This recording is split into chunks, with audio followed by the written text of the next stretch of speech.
আসসালামু আলাইকুম। সারের ডিলারশিপের জন্য যে আবেদন ফর্ম সেটা আসলে কীভাবে আমাদের পূরণ করতে হবে সে বিষয়ে আজকে হচ্ছে আমাদের এই ভিডিওটি। তো আমাদের আবেদনপত্রে প্রথমে যেটা আছে সেটা হচ্ছে ডিলার ইউনিটের তথ্য। সেখানে দেখেন হচ্ছে প্রথমে আছে ডিলার ইউনিটের নাম, অর্থাৎ যেই ইউনিটের আপনার যে নিয়োগ বিজ্ঞপ্তি দিয়েছে সেখানে ডিলার ইউনিটের নামটা কিন্তু দেওয়া আছে। আপনি যে ইউনিটের আবেদন করতে চান এখানে হচ্ছে সেই ইউনিটটা লিখবেন। দ্বিতীয়ত হচ্ছে কার্য এলাকা, ওই ইউনিটের আন্ডারে যে কার্য এলাকা সেখানে দেখেন ইপি ওয়ার্ড কোন কোন ওয়ার্ড আছে, অথবা পৌরসভা হলে সিটি কর্পোরেশনের নির্দিষ্ট এলাকা, এই জিনিসগুলো হচ্ছে স্পেসিফিক এখানে লিখে দিতে হবে।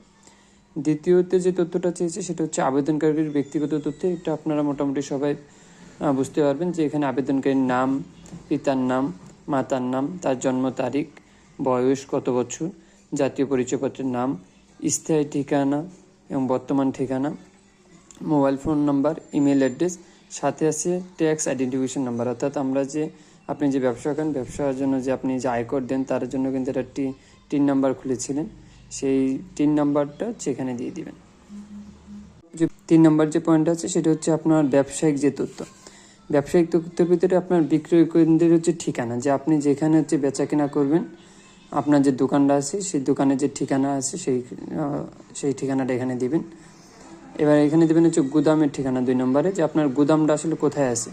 যদি দোকানের সাথেই থাকে তাহলে দোকানের সাথে, অথবা গুদাম যদি একটু দূরে থাকে তাহলে সেই জায়গাটায় দিতে হবে।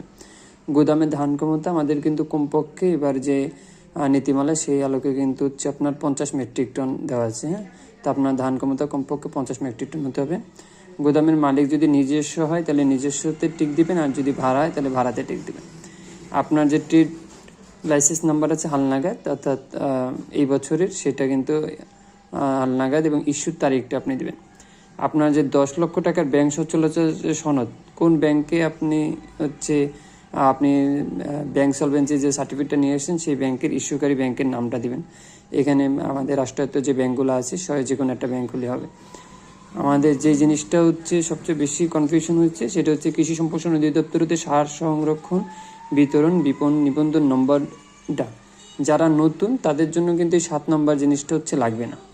আর যারা পুরাতন আছেন তাদের কিন্তু হচ্ছে এই কৃষি সম্প্রসারণ অধিদপ্তরতে যে আগের যে নিবন্ধন নাম্বার অথবা কৃষি বিপণন থেকে যে নিবন্ধন নাম্বার সেটা কিন্তু তাদের আছেন, তারা কিন্তু সেটা দিতে হবে। আর আপনার আবেদনকারীর আর্থিক সচ্ছলতা সংক্ষিপ্ত বিবরণ, এখানে আপনি সংক্ষেপে যে আপনি যে এই ব্যবসাটা যে পরিচালনা করতে পারবেন সেই বিষয়ে আপনি 2-1 কথা লিখে দেবেন, যে আপনার এর আগে এরকম ব্যবসা আছে অথবা আপনার আর্থিক অবস্থা এরকম, আপনি এই ব্যবসাটা ভালোভাবে আর কি রান করতে পারবেন, এই বিষয়টা আপনি লিখবেন। এবার হচ্ছে অভিজ্ঞতার বিবরণ 4 নম্বর যে পয়েন্টটা, যদি আপনার অভিজ্ঞতা থাকে তাহলে তো আছে, আর না থাকলে তো নাই। যদি থাকে তাহলে হচ্ছে কি আছে, যেমন আপনি এর আগে খুচরা সারের বিক্রেতা ছিলেন, অথবা দেখা গেলো যে আপনি বীজের ব্যবসা করছেন। এই ব্যবসায়িক যে অভিজ্ঞতা সেগুলো যদি থাকে তাহলে কিন্তু হচ্ছে আপনার সার, বীজ অথবা কৃষি উপকরণ যে কোনো, দেখা গেলো যে আপনি কৃষির অন্যান্য যে উপকরণ আছে সেগুলো আপনি এখানে বিক্রি করতেন, তো যেইটাই থাকুক সেটা কিন্তু আপনি এখানে দিয়ে দেবেন 4 নম্বরে। 5 নম্বর যে পয়েন্ট আছে সেটা পরিবারের সদস্যদের তালিকা। পরিবারের সদস্য বলতে হচ্ছে আপনার পিতা, মাতা, পুত্র, আপনার অবিবাহিত কন্যা এবং নির্ভরশীল ভাই বোন, এইগুলা এবং তাদের বয়স এবং তাদের পেশাকে, এগুলো আপনার যে পরিবারের যে কজন সদস্য তাদের সদস্যের সংখ্যাগুলো আপনি দিয়ে তারা কি করে, তাদের বয়স কত, এটা আপনি এখানে 5 নম্বর লিখে দেবেন। পরবর্তীতে দেখেন সংযুক্ত কাগজপত্রের তালিকার একটা যথাযথ করে শুধু টিক চিহ্ন দিলে হবে। যেমন জাতীয় পরিচয়পত্র যদি আপনি সেখানে টিক দিবেন, স্থানীয় কর্তৃপক্ষ কর্তৃক নাগরিক সনদ এটা যদি আপনার থাকে টিক দিবেন, পাসপোর্ট সাইজের 4 কপি ছবি এটাই টিক দিবেন, হালনাগাদ ট্রেড লাইসেন্স যদি আপনার থাকে সেগুলোতে টিক দিবেন, গোদামঘরের চুক্তিনামা যেটা আছে এটা যদি আপনি সংযুক্ত রাখেন, অর্থাৎ এখানে যে কাগজগুলো আছে 10টাই কিন্তু আপনাকে হচ্ছে দিতে হবে। সুতরাং সবগুলোতেই হচ্ছে আপনি টিক চিহ্ন দিবেন। আর মানে আবার দেওয়ার সময় দেখে নেবেন যে 10টা কাগজই আপনি আবেদনের সাথে আসলে দিচ্ছেন কিনা। আর সর্বশেষ যেটা হচ্ছে ঘোষণাপত্র, যে আপনি এই মর্মে ঘোষণা করছি যে উপরের প্রদত্ত সকল তথ্য সঠিক ও সত্য, কোনো তথ্য ভুয়া, জাল প্রমাণিত হলে তার দায়ভার আমি গ্রহণ করবো এবং কর্তৃপক্ষের যে কোনো সিদ্ধান্ত মেনে নেব।